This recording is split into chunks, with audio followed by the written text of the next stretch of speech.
I'm joined by Naomi Konditi, who is the Mall for Africa's country manager and has 19 years of entrepreneurial experience. Good to have you with us, Naomi.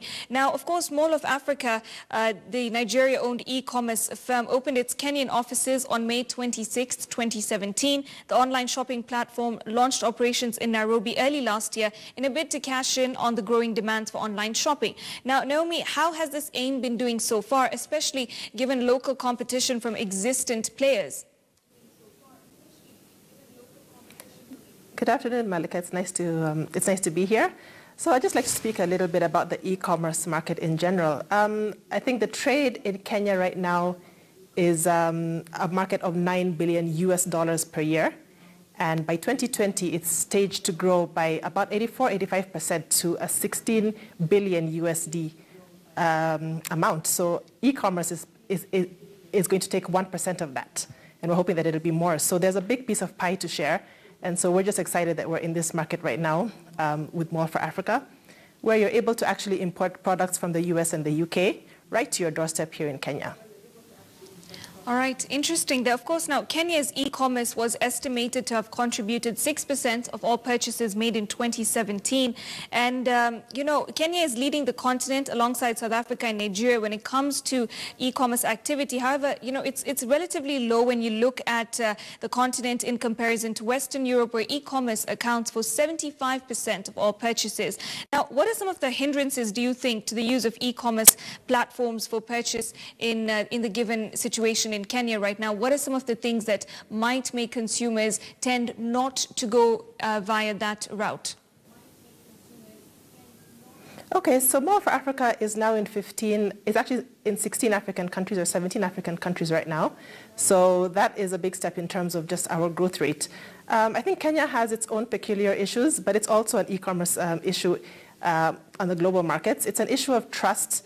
People don't know if they are going to actually receive their products when they place their order online. So we've had to come in and re-educate the customer and say that, look, if you shop with us, you are going to actually get your products. We have to also supply them with a safe way of payments. How are they making payments? Are they using their cards?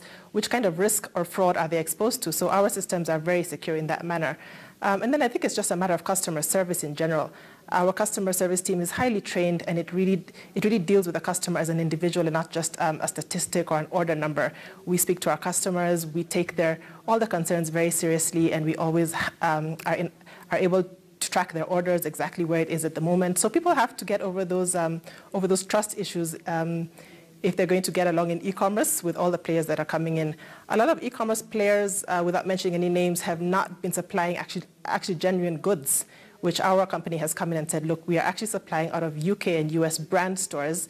Those are genuine products, especially for the SME market or for the manufacturing industry. You are going to get exactly what you paid for and what you have ordered for from those stores. It's not counterfeit, it's the real thing.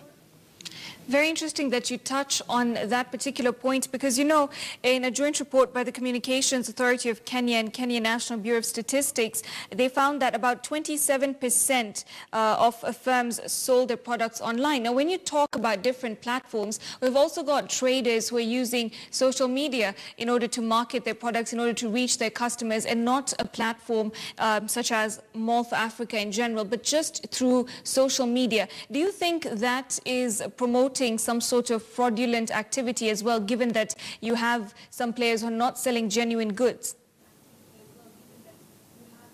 Well, a customer really has to discern between an organization who they're dealing with. Is it an organization who is trusted worldwide or global, has some global like footprint or trust, who is trusted? We have been featured on so many platforms in the US, on Bloomberg, on CNN, on the London Stock Exchange. And so you have to look at the genuineness of the company in particular. That's not to say that a lot of trade is going on in social platforms. You have Instagram stores, you have Facebook stores. People are trying to make a buck where they can. But it's always important that you look at which products are they actually selling, and are they actually able to give you a guarantee on that product. For example, we have a returns and exchange policy. If you don't like what you received, or if you get the wrong thing, we can actually send it back to the retailer and have the right thing brought in for you. And so there's that issue of, you know, back and forth until the customer is 100% satisfied. That's what we are able to provide for them. So there is a bit of discussion about who is giving you the right thing and who is not giving you the right thing, and you've already spent your money. So how do you have that guarantee? You must deal with a person who is very genuine, and More for Africa is able to offer you that. Okay, interesting. Now, I'm curious, what are some of the most common products that, majority of Kenyans tend to opt when buying online? Which is the segment in terms of specific products that has the most demand online through your platform? Okay, so our main customers are, we deal with SMEs a lot. So SMEs are looking at even equipment for their, if they have a manufacturing industry, looking at small equipment, precision equipment, stuff that you can't get locally, they have to import it. We're looking at electronics is a big spend. Individuals are buying a lot of fashion, a lot of accessories from those stores. A lot of people who are making specialized goods have to import maybe special fabrics or maybe special accessories in order to complete their product. So we have a lot of different customers who come with different needs. A lot of it is actually fashion at the moment. And of course, as we come into Black Friday, which is next month, everybody's looking at electronics, how they can make up to maybe 50, 60, 70, even 90% how to get those huge discounts which are coming up on Black Friday. So everyone's just looking at the market right now.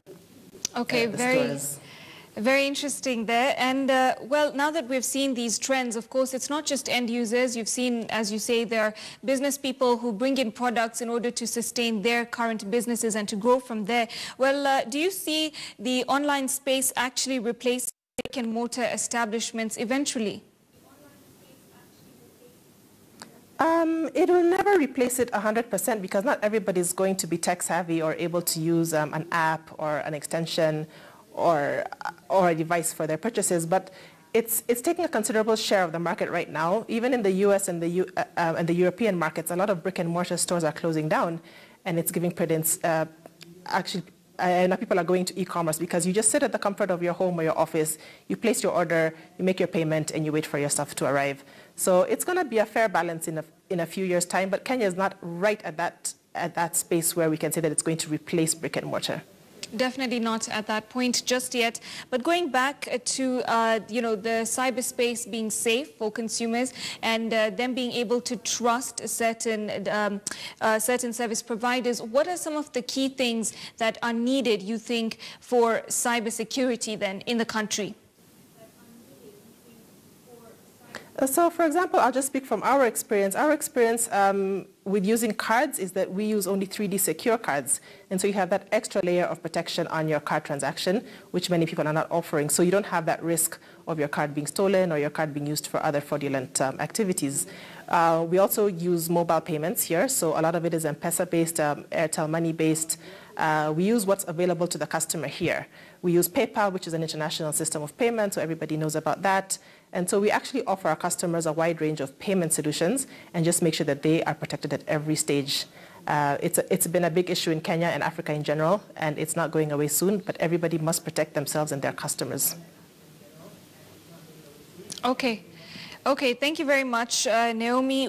Finally, just tell us that the report also found that most enterprises, about 32.1%, found that the main deterrent to online selling and buying was the fact that the products were not suited for sale via the internet. So, in your closing remarks, how can these sorts of enterprises, try and be more adaptable when it comes to having products that are not relatively easy to sell via the internet, but just adapting them?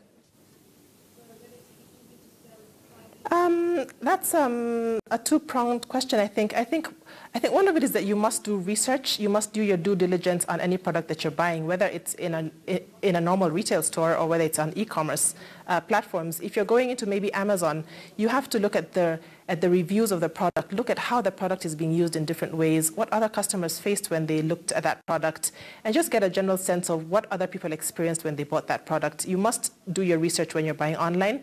And then, of course, when if the product arrives and it's not what it was supposed to be, you have the right of returning it. And our model is able to return it for you. Other models are not able to return it for you. It's basically you've spent your money and that's it. But our app is able to actually say, okay, look, it's not exactly what you ordered, or it's not working, or it's not even functional, and so we'll take it back for you and get the right thing.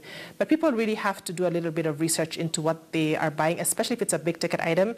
You need to know what are the trends, what are the market values for these kind of products, and do a little bit of shopping around and seeing, okay, we have about 180 stores on our platform. So you have to go through maybe 3 or 4 stores and see, is this the best rate for my product? Is it the best variety? Is there anything else I can get better?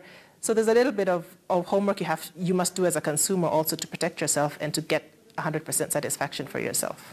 All right, thank you so much. That's Naomi Konditi, Mall for Africa's country manager, joining us on Business Today. Thank you, Naomi.